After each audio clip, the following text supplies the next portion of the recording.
Assalamualaikum warahmatullahi ta'ala wabarakatuh.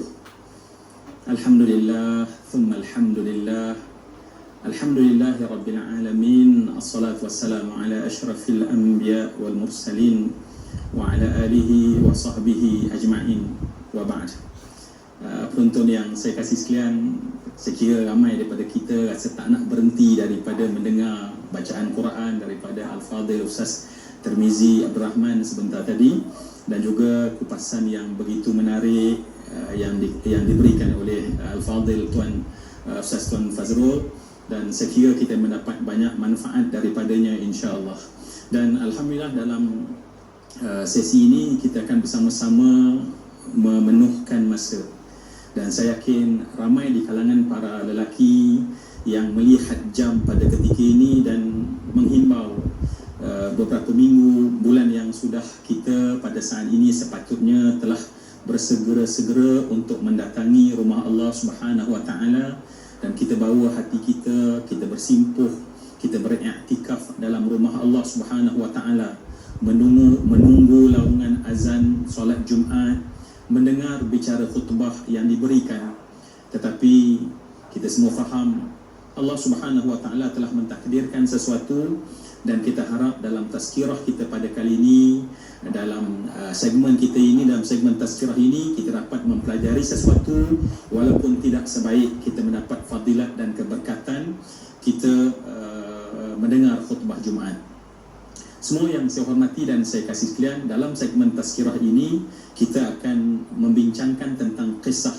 Tadi sedikit Al-Fadhil Ustaz Tuan Fazrul telah menyebutkan tentang kebaikan yang ada untuk kita sama-sama contohi. Maka kerana itu sekarang kita akan insya-Allah membincangkan tentang kisah Uwais Al-Qarani. Uwais Al-Qarani. Insya-Allah kita bermula dengan saya melihat apa yang dikatakan oleh seorang daripada kalangan salaf yang begitu hebat. Sufyan bin Uyainah berkata, "Inda dzikris salihin tanazzulir rahmah." Bila kita nak bercerita sekarang ni, para penonton bersama dengan saya menatap wajah para penonton yang bersama dengan saya, dan saat ini kita menghimbau apa yang dikatakan oleh Sufyan bin Uyainah. Dia kata apa dia? Dia kata, pada saat kamu menyebut orang-orang saleh, maka akan turunlah rahmat daripada Allah kepada kamu. Bahkan Imam Abu Hanifah menyebutkan bahawa al-hikayat anil ulama wa mahasinihim ahabbu ilayya min al-fiqh li'annaha adabul qaum. Imam Abu Hanifah berkata, hikayat ataupun cerita-cerita daripada para ulama dan menceritakan juga tentang kebaikan-kebaikan mereka, itu lebih aku suka, aku lebih sayang, kata Imam Abu Hanifah, daripada aku melihat perbahasan dalam bidang ilmu fiqh itu. Kenapa? Sebab di sana aku dapat dan manusia dapat mempelajari bagaimana adab apabila kita hidup terhadap sesuatu kaum. Alhamdulillah, tanpa melengah masa, dalam keadaan kita menadah tangan, tadi pun kita dah aminkan doa daripada Ustaz Al-Fadhil Ustaz Tirmizi. Kita minta Allah Subhanahu Wa Taala, ya Allah, peliharalah, lindunglah, jagalah kami ya Allah, agar kami, keluarga kami, taman kami, ya Allah, negeri kami, negara kami, bahkan dunia ini ya Allah. Kerana rupanya manusia yang kelihatan gagah-gagah ini rupanya tumpas dan tewas dan kalah dengan hanya makhluk Allah yang sangat halus.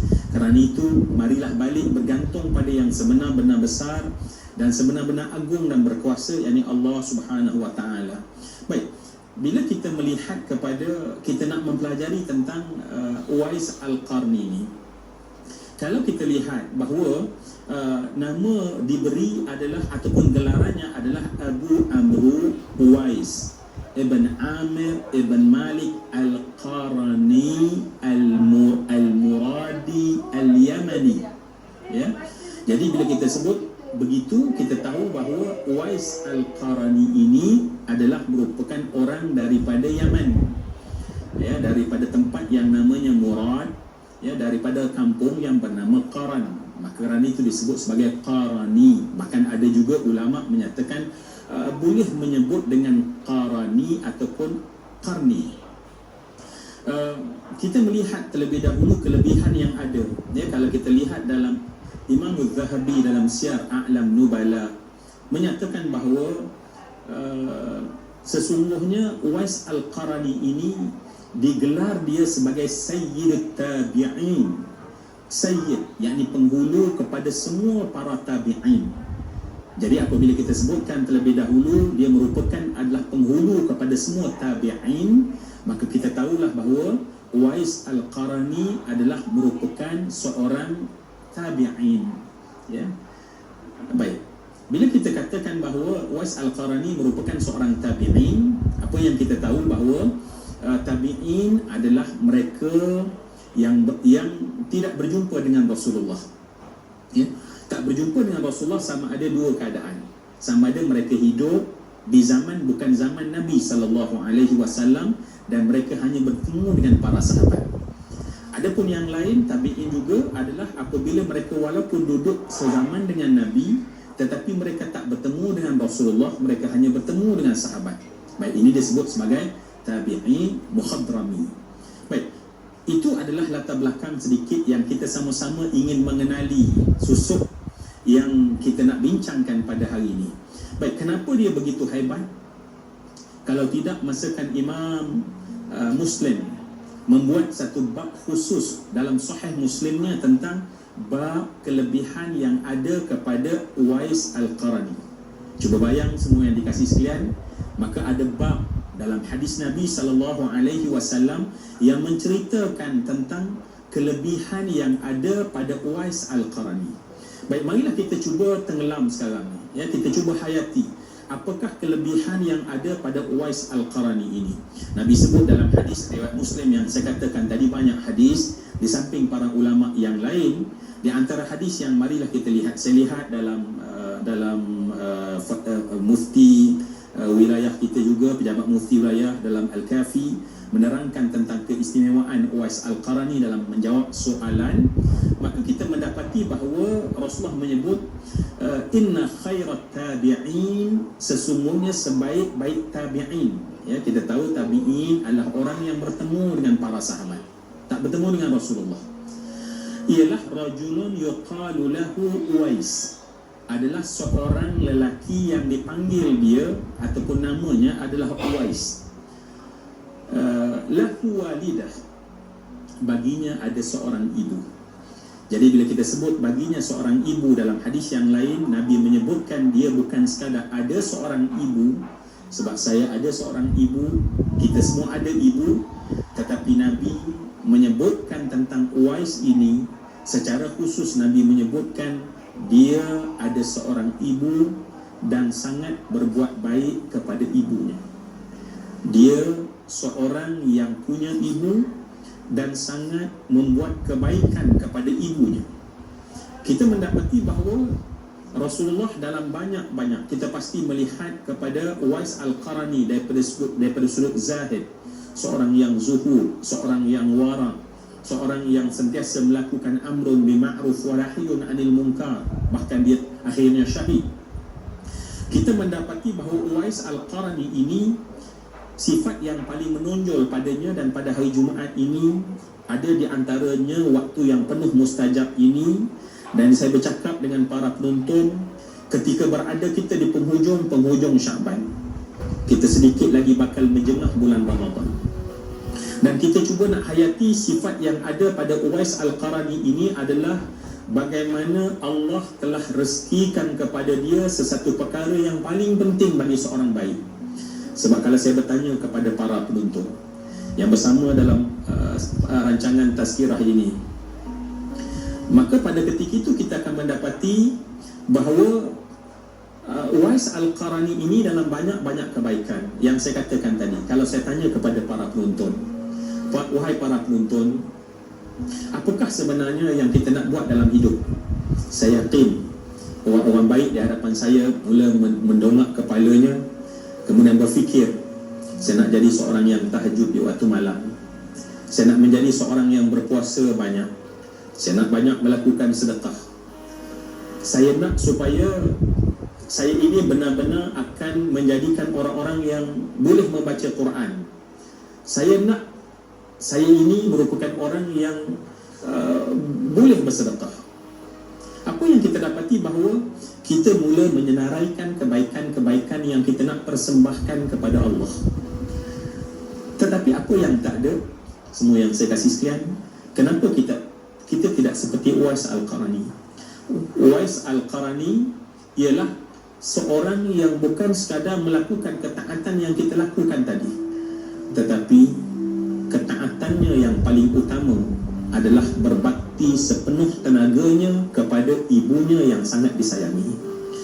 Masya Allah, dapatlah kita fahami di sini bahawa sesungguhnya apabila kita nak melakukan ketaatan sehingga manusia itu diangkat darjatnya oleh Allah, nak diangkat darjatnya oleh Allah Subhanahu wa ta'ala, maka bukan sekadar kebaikan-kebaikan dengan Allah yang Allah nak tengok kita, tetapi Allah nak tengok bagaimana kita lakukan ketaatan dan kebaikan kepada manusia yang pernah melahirkan kita. Inilah persoalan sebenarnya yang kita nak bawa bersama-sama, yang kita nak bawa pada hari Jumaat ini, yang kita nak bawa pada bulan Sya'ban ini. Kita baru mendengar hadis Nabi SAW pada nisfu Sya'ban yang lepas. Nabi menyebut Allah Subhanahu wa ta'ala memerhati para hambanya pada malam nisfu Sya'ban, dan pada saat itu Allah mengampunkan semua orang-orang yang mereka memohon pengampunan daripada Allah, melainkan dua golongan. Yang pertama, kata Nabi, golongan musyrik, orang yang syirik pada Allah. Yang kedua, kata Nabi, ialah golongan musyahin. Golongan musyahin adalah golongan manusia yang manusia itu dalam hatinya penuh dengan perpecahan dan kebencian. Dalam kita nak bercakap tentang manusia yang kita panggil sebagai Uwais Al-Qarani ini, cuba kita bayang semua yang dikasih sekalian, Uwais Al-Qarani telah mengajar kita satu perkara yang paling penting. Saya membaca begitu banyak, kita juga membaca, saya lihat banyak sekali sumber-sumber tentang betapa berbaktinya seorang manusia yang bernama Uwais Al-Qarani kepada ibunya. Dan kita nak lihat dan kita nak bawa bagaimana hadis tadi yang Nabi kata, orang yang dalam hatinya tidak ada permusuhan. Sebab lawan daripada permusuhan adalah orang-orang yang penuh dalam hatinya kasih sayang. Kalau syirik tadi, lawannya adalah orang yang mentauhidkan Allah. Allah sangat suka orang mentauhidkan Allah, dan Allah sangat suka orang yang dalam hatinya penuh dengan kasih sayang dan tidak ada dalam hatinya kebencian. Tetapi rupanya bila kita nak belajar daripada Uwais Al-Qarani pada tengah hari ini, maka kita mendapati rupanya bahawa menyayangi dalam hati, perasaan sayang pada kita yang ada dalam hati kita kepada makhluk, kita sayang kepada orang miskin, kita sayang pada orang yang tidak berpunya. Tetapi Uwais Al-Qarani menjadi guru kepada kita, menjadi murabbi kepada kita, bahawa sebenarnya seorang itu perlu dia meletakkan kasih sayang yang paling tinggi kepada seorang manusia yang kita panggil sebagai ummi, yang kita panggil sebagai mak, yang kita panggil sebagai mama, yang kita panggil sebagai apapun. Kenapa? Sebab Nabi SAW dikhabarkan kepada baginda tentang Uwais Al-Qarani oleh malaikat Jibril, dan ketika itu diketahui bagaimana seorang yang sangat cinta kepada Nabi. Ada riwayat menceritakan dia kerana terlampau cintanya Uwais Al-Qarani nun di Yaman, dan tiba-tiba pada satu hari bergegas berlari seorang yang pada ketika itu orang-orang Yaman menjadi murung seolahnya. Masakan tidak, kerana pada ketika itu datang perkabaran menyatakan bahawa sesungguhnya Rasulullah SAW dan para sahabat mengalami pembantaian yang sangat menyeksakan dalam perang Uhud. Sedih mereka yang mendengar. Cuba bayang, pada saat itu seorang lelaki berlari kepada Uwais Al-Qarani, dan Uwais dalam keadaan tertanya-tanya perkabaran apakah yang nak dia bawa. Dan mereka yang cinta kasih kepada Rasulullah, sama ada di kalangan sahabat ataupun golongan tabi'in, maka sahabat ini melontarkan berita kepada Uwais, wahai Uwais, telah sampailah berita kepada kami, sesungguhnya Rasulullah SAW dalam peperangan Uhud telah jatuh ke dalam lubang, Dan pada saat tersebut Rasulullah sallallahu alaihi wasallam telah berdarah, dan pin baju besi Nabi telah meradak rahang Nabi, dan besi tajam tersebut telah meradak sehingga menanggalkan geraham Nabi sallallahu alaihi wasallam. Pada saat itu, apa yang kita dapati bahawa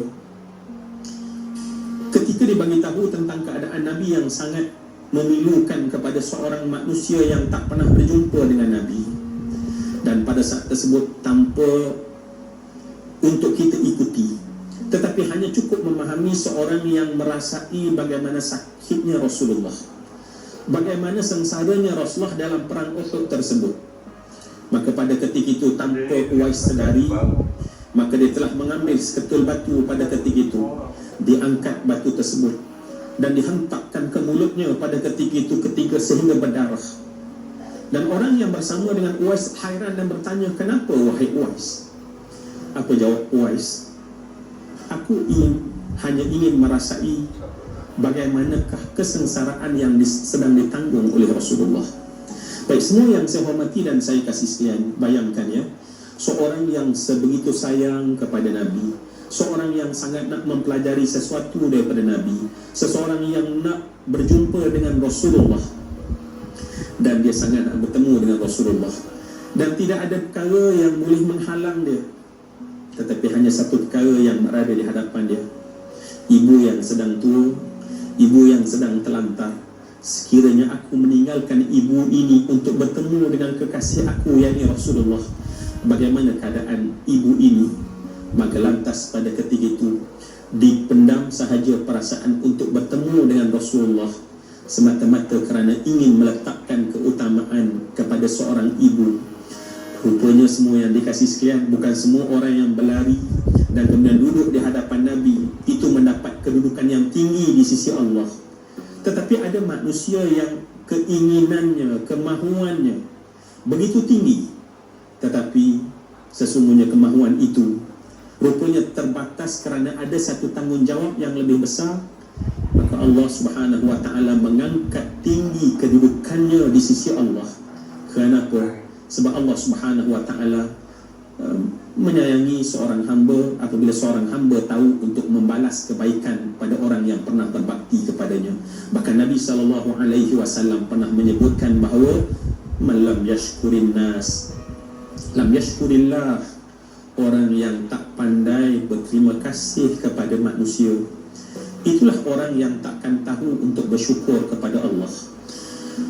Semua yang saya hormati dan saya kasih sekalian, alangkah indah sekiranya sebelum kita berhenti rehat ini, kita ambil masa, kita melihat balik, kita letakkan susuk seolah-olah Uwais Al-Qarani sebagai guru di hadapan kita. Aku nak jadi baik di sisi Allah, aku nak jadi baik seperti Uwais Al-Qarani. Maka Nabi, getar bibir Nabi menyebutkan bahawa inilah manusia yang disayangi oleh Allah kerana betapa baiknya dia kepada ibunya. InsyaAllah kita berdoa semua yang dikasih sekalian, semoga insyaAllah kita dapat hayati, dan marilah kita sama-sama menghayati kerana telah masuklah untuk kita menghayati masuklah waktu zuhur, dan kemudian kita menghayati agar kita dapat kembali lagi selepas daripada ini, insyaAllah. Jangan ke mana-mana. Alhamdulillah, para penonton yang bersama-sama dalam segmen tazkirah kita, bersyukur kehadrat Allah kita dapat bertemu sekali lagi, dan kita harap pertemuan ini akan dapat memberikan kepada kita sesuatu pengajaran yang penting.